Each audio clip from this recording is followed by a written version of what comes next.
I was chatting with Marissa Goldberg about remote work this week, and she gave me several handy frameworks for founders who want to build remote first businesses. At the center of any successful remote work relationship lies trust. And surprisingly, many businesses have a tough time trusting anyone once they can't see them at their desks in the office. Remote work is throwing a wrench in the time-honored tradition of butt in seats and hands on keyboard that so many managers consider to be the pinnacle of productivity. Remote work does away with this. And now that when we talk about remote, kind of have to consider that many workers will only ever have witnessed this pandemic-induced work from home disaster. Countless companies out there were forced into an arrangement that they were never really prepared for.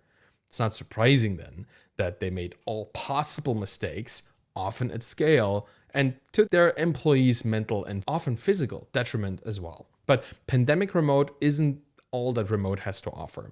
And those of us who've worked from home before 2020 know that there is so much more.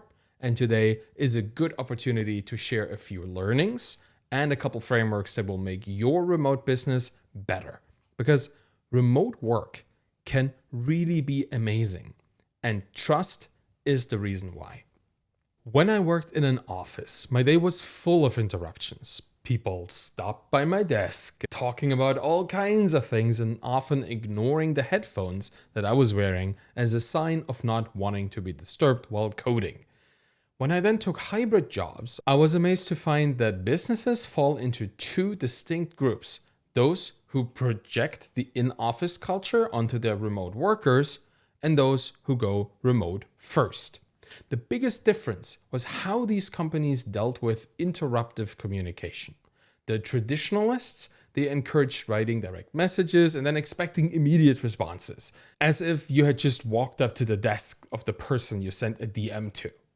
Now people could be interrupted at scale all over the world. Great. But some businesses, and several of which I was fortunate to work for, understood the potential that remote work unlocked for them. All of their workers could prioritize their own deep work. All the company had to do was establish clear rules around how and when communication happens between workers. And here is such a rule, one that I have found working spectacularly well for my team and me. Now, you don't usually expect good management advice from YouTubers, but I recently ran into a behind-the-scenes video from a miniature painter who I follow. When he described his process of dealing with his editor and his sound person and the social media team, I was amazed at how ubiquitous remote work truly has become. Even Warhammer YouTubers have remote work best practices and talk about them. The YouTuber explained that he trained his team to only ever reach out to him if the question or issue that they have is blocking their work right there and then. Any other problem, they're supposed to put that on a list and wait to ask him until they run into that blocker. This is what efficient asynchronous communication can look like.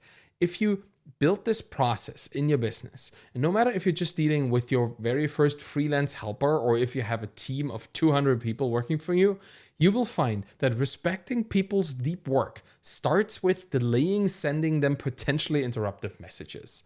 And this is an exercise in trusting your employees to judge if their issues are blockers or not. And while it's generally a good idea to have some kind of definition of a blocker for everyone to use, this is an area where the experience and situational awareness of the individual employee really matter. So hire people who you can expect to be able to make these choices. The queue up messages until one is a blocker approach is an extremely time-saving method of communication, as the person who is then eventually asked will be distracted by the blocking question anyway, so they might as well help with the non-blocking ones. This minimizes the number of times that any worker is pulled out of their deep work zone.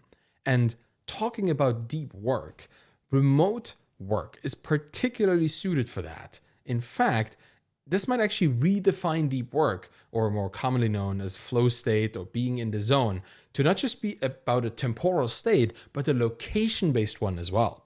Marissa touched on this in our conversation. Some people need different places for different kinds of activities.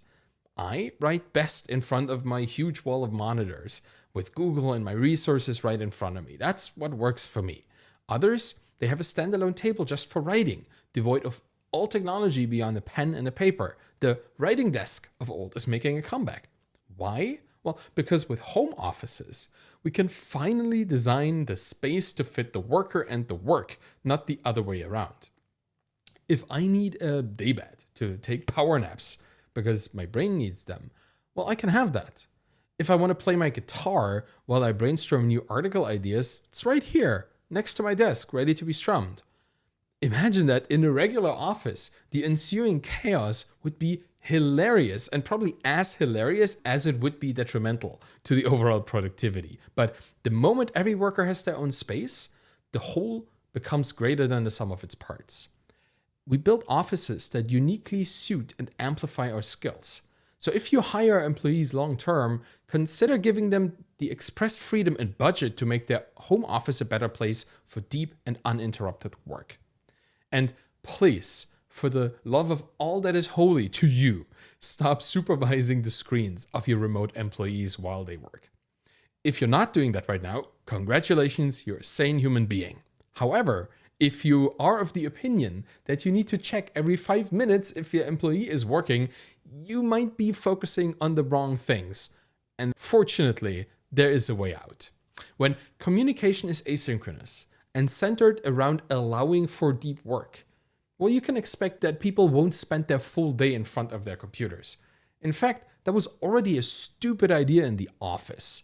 People moving a mouse cursor across the screen and typing things so that their boss is happy, they aren't productive. They're performing.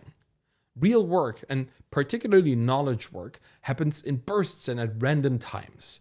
My blog post ideas, they don't occur to me every Tuesday at 9:30 a.m. when I start my blog post idea creation time slot. I find my titles and themes at random throughout the day. And when I do, I spend 10 minutes drafting an outline right there and then, whenever it happens. Sometimes in the bathtub, sometimes in the car, and occasionally during a family gathering after a particularly riveting conversation. So you have to trust that the people you hire to do their job will end up producing the results that you both agreed upon.